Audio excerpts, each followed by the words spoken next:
CM Jagan నమ్మకానికి నిలువెత్తు నిదర్శనమని మంత్రి ఆదిమూలపు సురేష్ అన్నారు. సంక్షేమం, అభివృద్ధికి సమాన ప్రాధాన్యత ఇచ్చి పరిపాలన సాగిస్తున్నారని తెలిపారు. సీఎం జగన్ విడుదల చేసిన మేనిఫెస్టోలో దళితులకు ఇచ్చిన హామీలపై సంతోషం వ్యక్తం చేస్తున్న మంత్రి ఆదిమూలపు సురేష్తో మా ప్రతినిధి Srinivas face to face. YSR Congress party అధినేత ముఖ్యమంత్రి జగన్మోహన్ రెడ్డి తన పార్టీకి చెందిన మేనిఫెస్టోని ప్రకటించారు. మంత్రివర్యులు ఆదిమూలపు సురేష్ గారు కొండేపి వైఎస్ఆర్సీపీ అభ్యర్థి ఉన్నారు. ఆయనతో మాట్లాడే ప్రయత్నం చేద్దాం. మీ పార్టీ అధినేత జగన్మోహన్ రెడ్డి మేనిఫెస్టోని రిలీజ్ చేశారు. మీరు అబ్జర్వ్ చేసిన దాన్ని బట్టి ఆ మేనిఫెస్టో ఎలా ఉందనుకుంటున్నారు? మీ రియాక్షన్ ఏంటి? ఆ మేనిఫెస్టో మీద మీరు ఏం చెప్తారు? జగన్మోహన్ రెడ్డి గారు అంటే ఒక నిలువెత్తు నమ్మకానికి, విశ్వాసానికి ప్రతీక అని మరొకసారి రుజువైంది. ఆయన ప్రకటించినటువంటి మేనిఫెస్టో ఏదైతే ఉందో,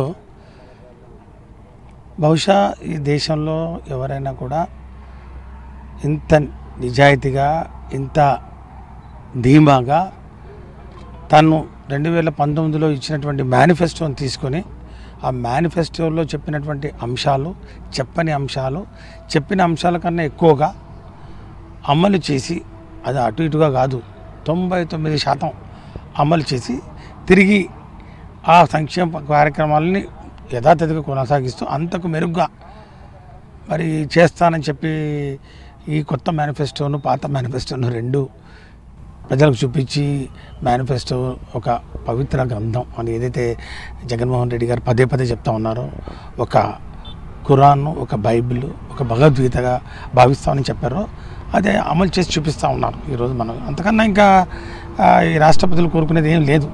ఈ రాష్ట్ర ప్రజలందరూ ఎవరు కూడా తెలుగుదేశం పార్టీ కానీ దాని మిత్రపక్షాలు కానీ నమ్మే పరిస్థితులు లేరు.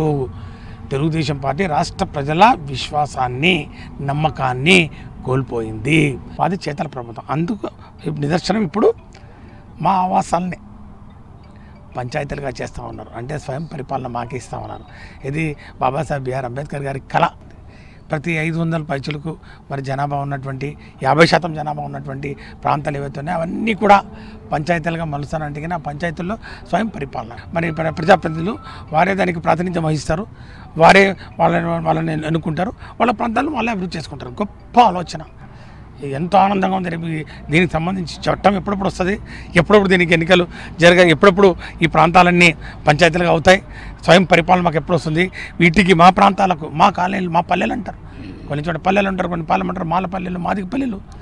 ఈ పల్లెలన్నింటినీ రేపు పంచాయతీలుగా అవ్వబోతున్నాయి. ఈ పంచాయతీల్లో దానికి కావాల్సిన నిధులు మా దగ్గర ఉంటాయి.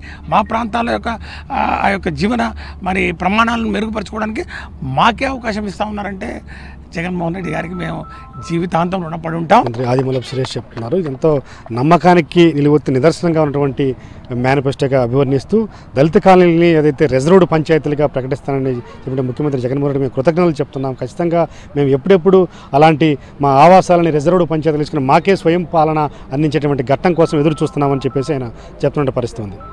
వీడియో జర్నలిస్ట్ కరీంతో శ్రీనివాస్, సాక్షి టీవీ, టంగుటూరు, ప్రకాశం జిల్లా. మా నమ్మకం నువ్వే జగన్, మా నమ్మకం నువ్వే జగన్, మా నమ్మకం నువ్వే జగన్, మా నమ్మకం నువ్వే జగన్, మేం నమ్ముతాం నిన్నే జగన్.